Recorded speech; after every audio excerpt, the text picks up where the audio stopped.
Okay, so get this. What happens when you mix a pretty serious network server with, well, a personal grooming tool? Sounds a bit like a tech urban legend, doesn't it? Something you'd hear whispered online.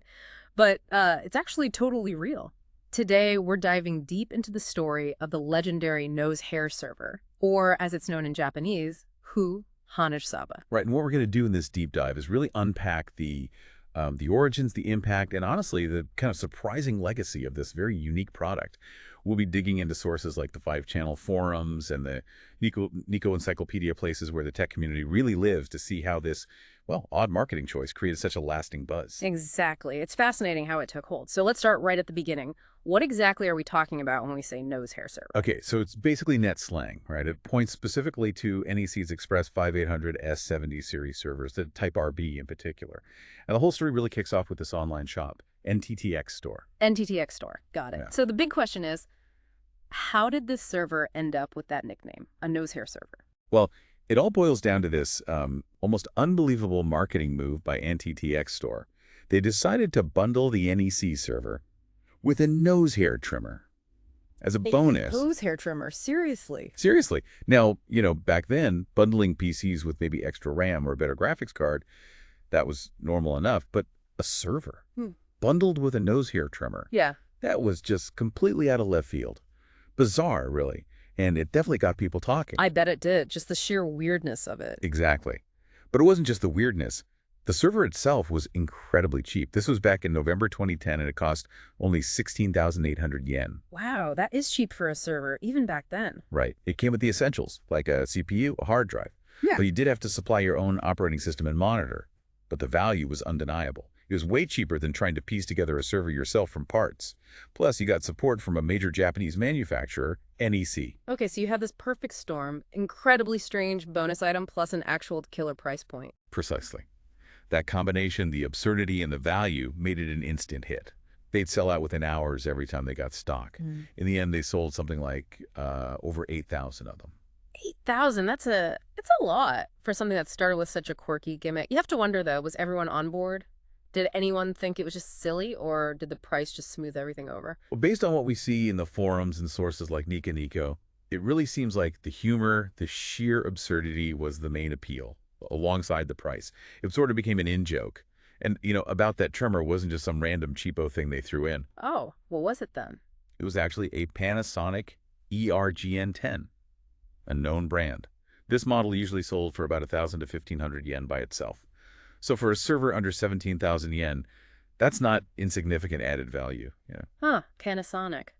Okay. Yeah, battery operated, proudly stamped, made in Japan. Mm-hmm. And pretty versatile too for nose hair, obviously, but also eyebrows, beard touch-ups, ear hair. And if you looked up reviews on places like Amazon or Kakaku.com back then, they were generally pretty positive. So it was a decent little gadget. So it wasn't just a joke, there was actual tangible value in the weird bonus, too. That makes sense. But after that initial massive success, did NTTX Store just think, okay, that worked, let's go back to normal bundles? Or did they realize they'd caught lightning in a bottle? It definitely seems like they realized they were onto something viral, like they decided to lean into the craziness. Because the next model, the Type PJ, which came out in July 2011, that one came with an electric shaver and a hair iron. A shaver and a hair iron. Okay, they were doubling down. Totally. They even tried to brand them Server Boy and Server Girl, which, again, just fueled the buzz. News sites, blogs, everyone picked it up. Then, fast forward to May 2012, they released the Type SR, the bonus this time. Solar eclipse glasses. Solar eclipse glasses, okay. Yeah, but here's the kicker. It was released right after the big total solar eclipse on May 21st. Oh, come on. That's almost performance art after the eclipse. Right. The timing was just perfect comedy. You saw comments on 2channel and Twitter just exploding. People saying things like, laughed out loud, clearly just clearing out old inventory, or like, does the person in charge feel like they have to give us something to talk about? That's brilliant. It makes you think the marketing team must have had a really good sense of humor about the whole thing. Or maybe it was an accident that just worked perfectly. It feels intentional, doesn't it? Yeah. And they kept going. November 2012, they brought out the Type HF, slimmer chassis, different expansion options. Some people started calling that one the thin hair server, Usage Saba, in Japanese, kind of distinguishing it from the original nose hair line. Thin hair server. Okay. The naming convention stuck. It absolutely did. So much so that by July 2013, NDTX Store itself started using the term. They sent out an email newsletter advertising a Dell server nose hair special. Wait, they bundled a Dell server with a nose hair trimmer too, and called it that officially. Yep, it was a Dell PowerEdge T320. They bundled it with a nose hair trimmer. The main difference, though, was that this Dell was more of a pure server. Bigger, maybe twice the size of the original NEC, Yeah. and not quite as easy to just use as a desktop PC like the first nose hair server was. Wow. So the legend just kept growing, even attaching itself to other brands through the same retailer. It really became its own thing.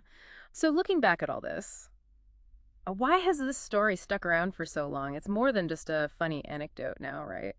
You mentioned some are even still running. Yeah, reportedly, some of those original NECs are still chugging away in server rooms, maybe even outlasting newer gear, which says something about how they were built, I suppose. But I think the reason it became tech folklore is, well, it perfectly shows how something quirky, even downright absurd in marketing, can just cut through all the noise.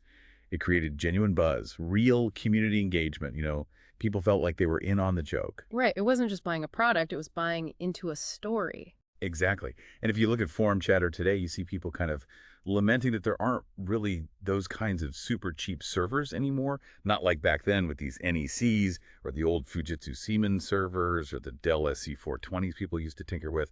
So the whole nose hair server saga, it really highlights this interesting angle on marketing, how something totally unexpected, almost ridiculous, can make a functional product feel, I don't know, more human, more fun, definitely memorable. It really did become more than just a server, didn't it? It became this phenomenon born from a bizarre choice that just clicked with tech folks. It's a piece of internet history in its own weird way. Absolutely, and it really makes you think, doesn't it? Which brings us to a question for you listening. Yeah. Have you ever come across an unexpected bundle or maybe a marketing stunt that just completely changed how you saw a product, or maybe even a whole company? How much does that kind of humor or just plain oddity play a role in making something stick in your mind, something to chew on?